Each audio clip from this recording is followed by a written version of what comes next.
Okay, here we go. PlayStation 4, Game Buzz, yes! Are we ready? Yes! Energy! Yes! Oh, so I've lost my... See, this is why we're not allowed to get excited. People die. People die. I'm not getting excited about this. No. I will not be any part of it. You really can't, because you've been getting quite animated, quite excited about like the possibility of Amy 2. That's what you've been getting excited about. No, that was you. You were all over it. You were like, I cannot believe how they're going to be coming out with a sequel to Amy, because you were just so invested, I think is the word. Game sucks balls. That game is so bad. You were so bad. I was so the possibilities you were impressed by, I feel. I think you were you were looking for too much agency in that game, Matt. You're too hung up on finding agency. You didn't play it properly in the way it was intended. Lexis Numeric said that themselves. You were just playing it wrong. They said all of the reviewers were just wrong. Yeah, so did Yoshida. Oh! Right. Hello! Welcome to Game Buzz, the series. I'm going to do that again. The series. Yeah, I can't wait Game for Buzz, film. the series. Yeah. 6 seasons in a movie. 6 merchandise. And a TV film directed down.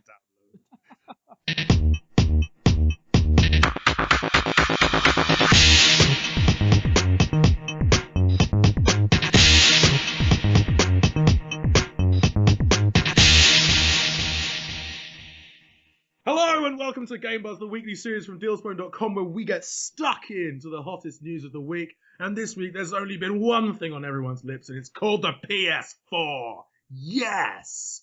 So, the first reviews for the PS4 have come out, and the question I want to ask to you is, how the hell can Polygon slap a 7.5 on a hardware review?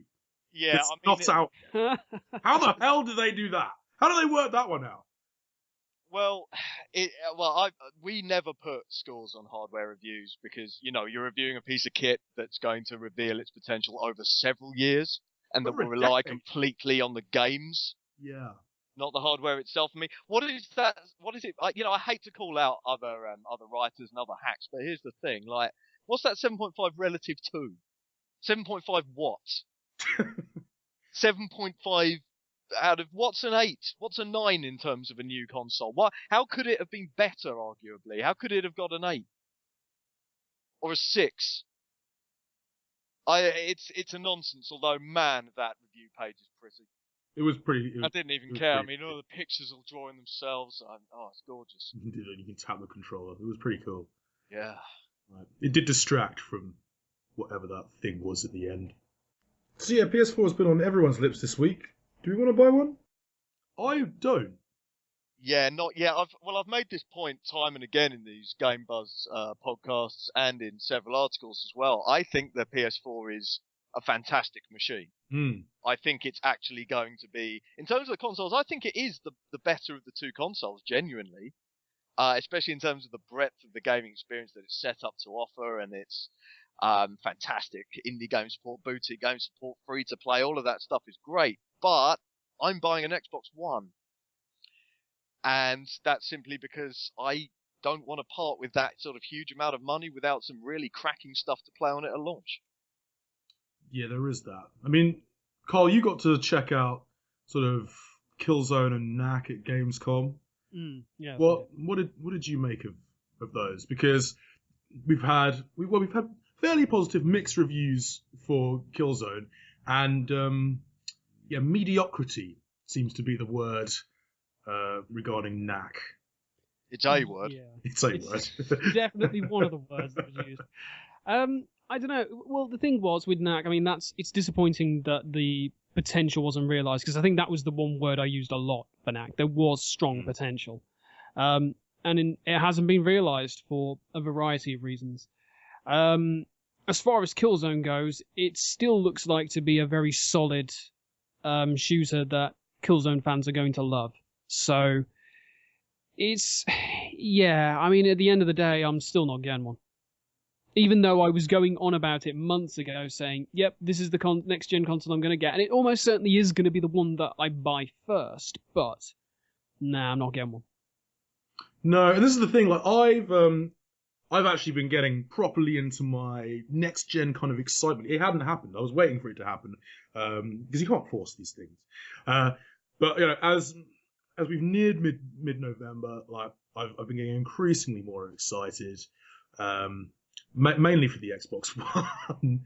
But like I agree with you, John. Like the PS4 is a beautiful piece of kit. It is a wonderful console, but I don't want any of the games that are out for it. I mean, Resogun looks pretty awesome. It really does. But I'm not going to buy a freaking 350 quid console for it. I'm not a huge Killzone fan. And Knack. Oh God, Knack. I was so excited about Knack when I saw. Oh my God. I was like, seriously, this is an exciting, colourful-looking game. This is what I want to be seeing more of. Throughout the whole, like, Sony reveal PS4 press conference, I was going, put Knack back on! Put it back on! And, then you played it, and I was like, oh, okay. That's just gonna be a bit of launch shelf filler, isn't it? And it absolutely is. That said, though, Yoshida has suggested that actually Knack is gonna grow on you. And that the early reviewers and the early critics just didn't play it enough. Because that's the thing. I mean, Knack, as you can see, it's an incredibly deep and nuanced game. I mean, look at it. It's got all these hidden depths that you're just not going to get in one playthrough of its campaign. And Yoshida came out and made this point and said, look, reviewers, all they've done is just completed the campaign in its entirety. But you, on the other hand, you are going to play it for 20 hours, 30 hours, and you're not going to fucking stop until you love it. Because that's how you play it properly. And fair cop. No, wait, the other thing. It's Sony recently, there have been a couple of times when they've really tried to play the man rather than play the ball when it comes to reviews. Like, I don't know if you saw that Beyond video that PlayStation Access put out that was like, oh, the critics don't understand. It's like, well, that's one way of approaching it, but I'd like to, on the other hand, it's possible that Knack's a piece of crap. And so's Beyond. I'm gonna be honest. You're going beyond. I'm going beyond. I'm gonna be honest. Like I haven't had what you kind of call an enormous amount of time with Knack. Well, you see, it's going to grow on you. That's the thing. It's going to grow on you. I don't want it to play it more. No. Yes. Well, I remember when Final Fantasy 13 first came out, and like there were a whole bunch of reviewers that said this is just pushing up an A. What the hell are we doing? This is terrible. 8 out of 10. And like people got uppity about this because these reviewers had plowed like 10, 15 hours into a game that was boring them to tears, and they decided to write a review about that. Playing something terrible for a long period of time does not make it less terrible. It doesn't. Like at some point, you've got to draw a line. And it's like, no, I'm not. This isn't what I signed up for. Because if you're a consumer and you slap down 50 quid, and you're just getting this boring, monotonous, really overly simplistic experience that puts too much stock in freaking, those particles do look very nice. But you can't build a game around that and make it this monotonous and bad. This is from the man that created Crash Bandicoot, which is infinitely superior in every possible way to Knack. Well, we haven't actually reviewed Knack yet. I mean, for all we know, we're going to play it because we got the luxury of time. Because all these early US reviews have come out, and it's come out stateside, and we, us UK hacks have been completely shafted by that. Because all our coverage is going to be really late, and no one's going to read it. So that's super fantastic. But it does mean at least that we can take some time, Matt, and it can grow on you, Matt. You can give it time to really impress you with its subtle little details. Yeah, I mean, Knack is not a cheese. The wonderful 101, this ain't. Knack is not a cheese. The wonderful 101 is... Sorry, what's this about cheese? Why cheese? Because cheese matures and becomes awesome and lovely. Up to a point. I'm saying that Knack will not do that. Knack might do that. We don't know that. We can't say that with any. Well, we can actually say that with great confidence. I'm saying that but we can't say that with first-hand not experience. professionally, perhaps. Maybe I don't know. Okay. We can't make a truly comprehensive value judgment because on a game we haven't reviewed. Because we haven't played 50 hours. Exactly, and that's what you've got to do. It will grow on you. It will. I want to talk a little bit about Contrast, which is a game that suddenly sprung to prominence when Sony went, oh shit, Drive Club's not ready. So we're not releasing it at launch with that lovely PlayStation Plus tie-in. Instead, Focus Home Interactive! Woo! Which is interesting and really short and totally not next gen and a bit of a cop-out. Well, yeah, but I mean, it's nice to see Focus Home Interactive actually getting some attention. I mean, they must have been chuffed. Like, this is Focus Home we're talking about here. These are the guys who make Farming Simulator, a bunch of, like, they helped to finance a game based on confrontation. And they're probably, they make the Sherlock Holmes games, they're cracking. But they're probably just, like, happy to have a bit of attention, happy that their game that is also coming out on Xbox 360 and PC and other platforms is getting some massive media attention. But, yeah, it's not exactly, of all the games they could have picked, I don't know. Yeah, you know what? I still think it looks better than Drive Club.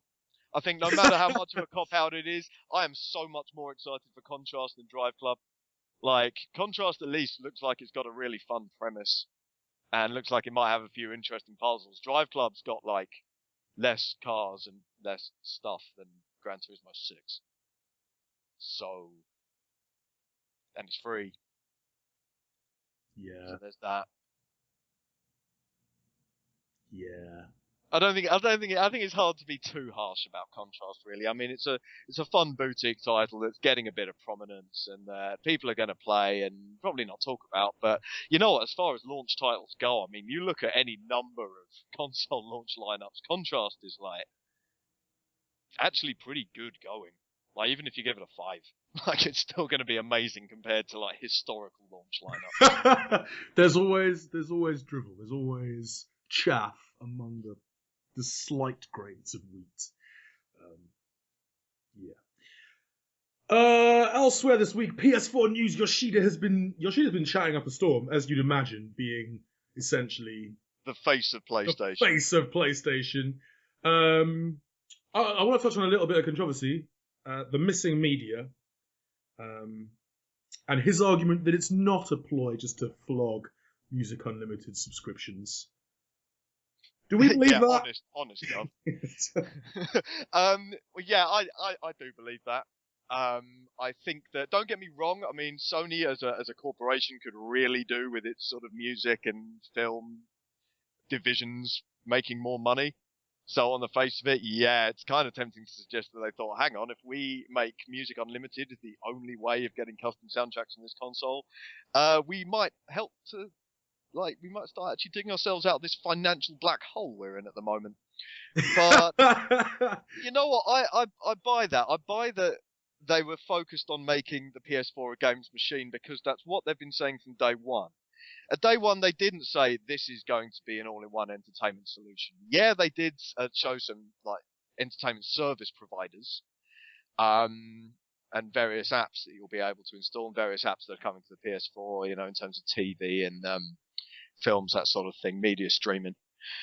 But they've been focused ever since reveal on making this a gaming machine for gamers. And I do believe him when he says that they're going to add it pretty quickly. I mean, when the backlash came up about a lot of existing headsets not working with the PS4, they promised to fix that, and they've managed to, in the space of like a month or two, cram USB support into the day one patch. Yeah. I think they are going to try and move relatively quickly on this, but it's aggravating that the PS4 can't do things that the PS3 can. Yeah, and the same can be said of the Xbox One as well. It's a shame that these. The thing is, when the Xbox 360 and the PS3 both came out, they were all-in-one entertainment systems. Like they've been those for us. They've been media hubs for the living room, and it's frustrating that we're coming into next gen with less functionality. Yeah, What's that about? Right, I don't want to let the Xbox One off the hook here either, because it will have DNLA and in terms of Play 2, which is literally the shittiest approach to streaming that exists.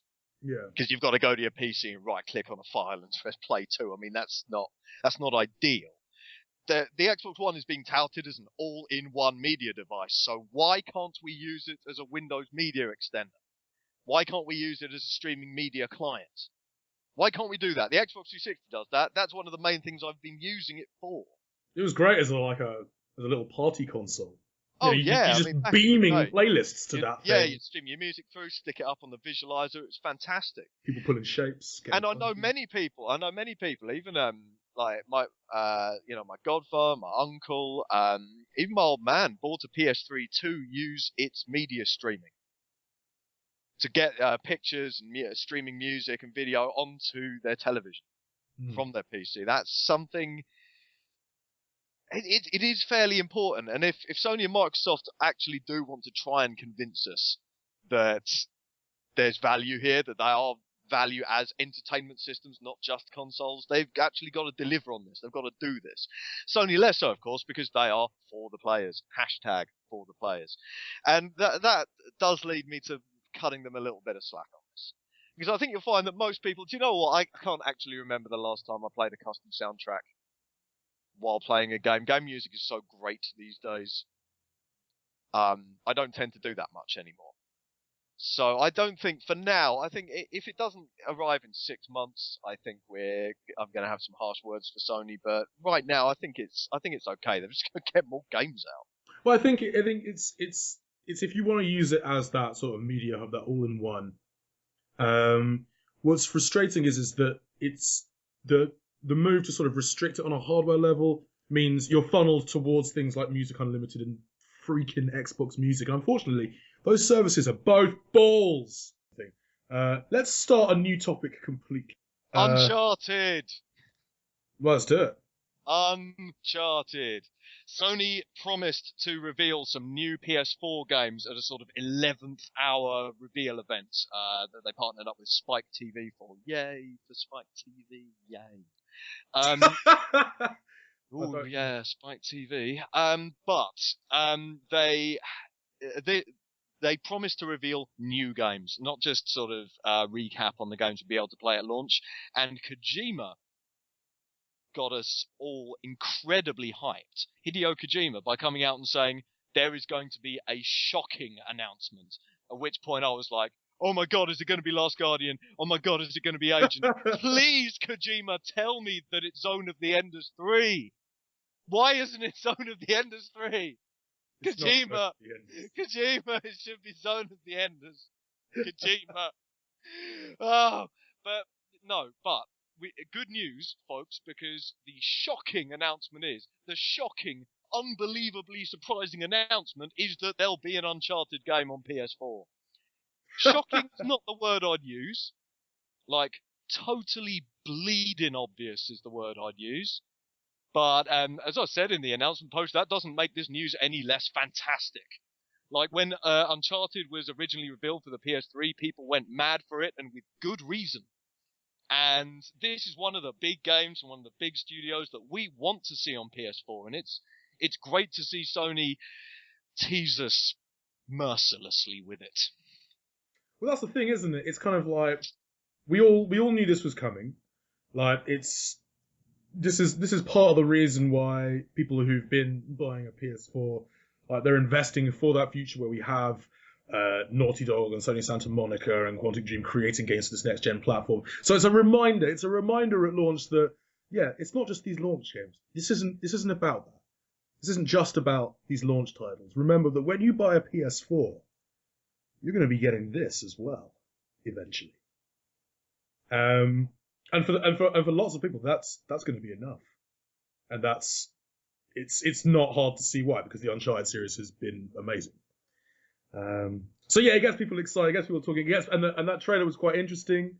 It gets people a little bit excited. Has people asking questions. There's a little bit of buzz, a little bit of excitement, even if it's not quite. Well, even if we know very, very little. So yeah, I agree. It's a damn good move on Sony's part. Yeah, I mean, I would have liked to have seen an epic new Egyptian-themed God of War. Kind of more. But this is still great news. I mean, Sony's got their first-party studios locked down. They better believe they're making games for the PS4 right now. And I'd really like to know what they are. Well, apart from the Order 1866. That would be an amazing idea. We don't know anything about. That'd be an amazing idea. Would be an amazing idea. Egyptian God of War thing. Yeah, right. I mean, the Egyptian setting is like crazy evocative and colourful. There'll be a total breath of fresh air from the sort of Grecian theme, and it's got a whole new pantheon of gods to murder.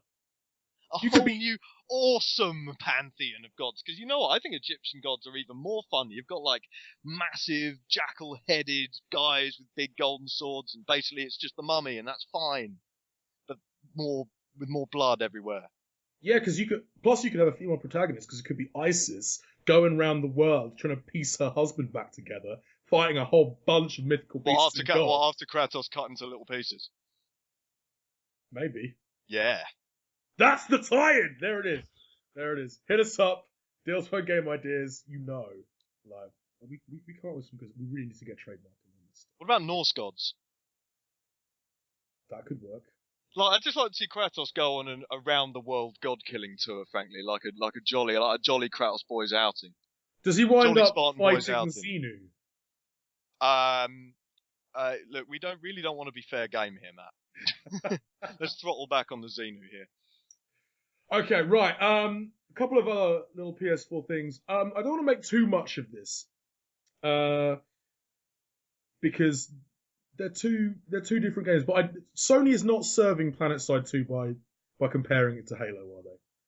Like John Smedley came out and stuck PlanetSide 2 and Halo in the same sentence, and they're two completely different games. Two excellent, completely different. You're missing the biggest point, that whenever Sony says that a game is going to either be a Halo killer, quote unquote, or compares it to Halo, things go horribly wrong.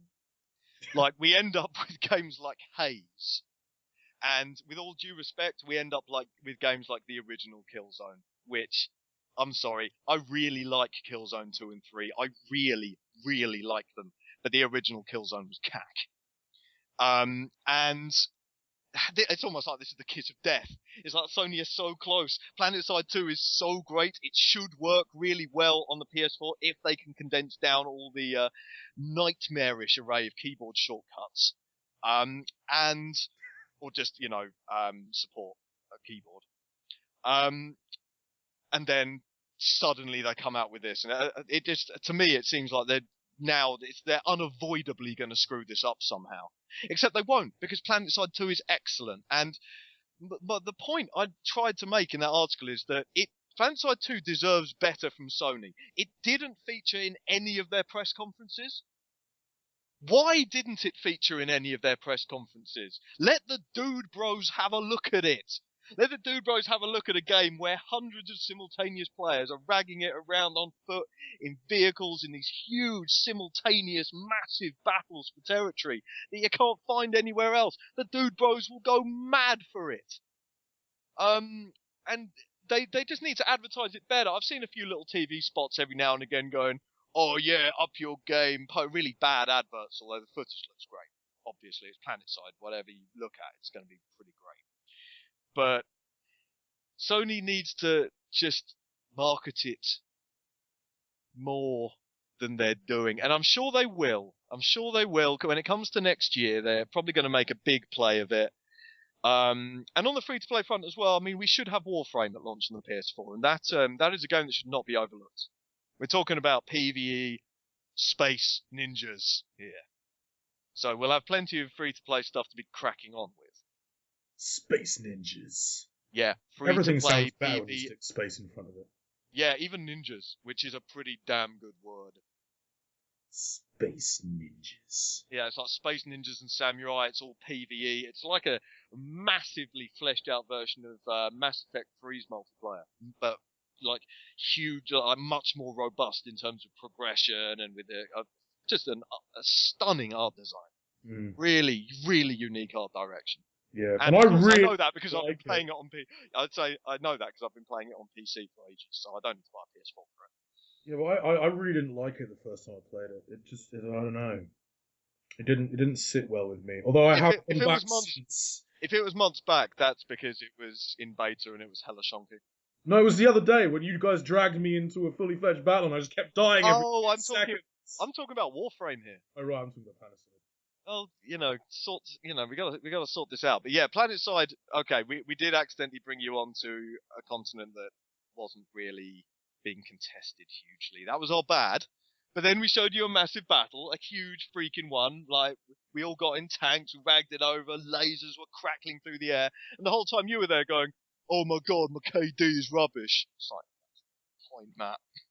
I didn't keep saying that. I just kept lamenting the fact that I was getting shot every time. They're like, you seem to be under the illusion that you were playing Call of Duty for some reason. There's nothing wrong with Call of Duty. They're like, you gotta pick your class. You gotta find a niche, and that takes time. I appreciate that. Well, that's the thing. I have gone back since for a couple of battles and enjoyed myself. You should. We should really should get on that and record a video. But yeah, look, Sony, make a big deal out of this, okay? Do it. When it comes around to next year, say this is free to play. It has the biggest simultaneous battles on the internet. It will look hopefully fantastic on PS4, and it's got one of the, if they don't change the economy, it's got the most like generous content offering that I've seen in a free to play shooter since Team Fortress 2 probably. Every class free, every vehicle free, every faction free, every continent free, every weapon can be earned with in-game currency. All the upgrades cannot be bought with premium currency. Awesome. That's how you do it. That's how you do it. And you know what? I've paid a bit of premium currency. Literally, I bought a cool hat. I bought a vehicle weapon with it, literally because I'd realised I'd been playing it for like 25 hours and hadn't spent anything, and I kind of just wanted them to have some money. I kind of felt they deserved it. I think that's how free to play ought to work. Maybe that's just me. So yeah, that's been the PS4 launch. Well, stateside anyway. We're gonna have to wait a bit for Oz, which is super annoying. But do be sure that when it does happen, we'll be bringing you comprehensive coverage as much as we can manage. And let us know if you're excited for the PS4. Let us know what you're excited for regarding the PS4. Let us know like where you think the Uncharted series is going. Let us know if you're going to be investing in PlanetSide 2 or just get online like with it now if you got a rig. Yeah, come find me on Miller and join the TR for God's sake. Not that I'm biased. Not that I'm actively co-opting. I don't think there's nothing wrong with you picking the TR, John. Nothing wrong at all. No, there isn't. No, there isn't. I mean, we bring the suppressive fire. We bring the rain. And, duty, honor, dignity. That's what the TR stands for, not gloriously sexual spandex. The TR have spandex. It's just the Vanu have spandex. The Vanu have spandex. Yeah, they have more spandex, but the TR has a little bit of spandex. And do you know what? It is devastatingly erotic. I'm not going to lie. They look, it's so comfortable too. It's, it gives you that sense of security down in the engine room. But it does chafe a little though. Lovely. So yeah, that's what we've got time for. Join the TR. Join the TR. Tell us if you're going to pick up a hashtag better red than dead. Hashtag? No. Hashtag learn to play, Matt. Well, it is still November. Hashtag, yes. Yeah. Yeah, let us know what you make of all this. Let us know if you're picking up a PS4 at the end of this month. And hit us up with your thoughts. In the interim, thank you very much for listening to us waffle on about Sony. We will catch you next week. Thanks, guys. Bye-bye. Interim?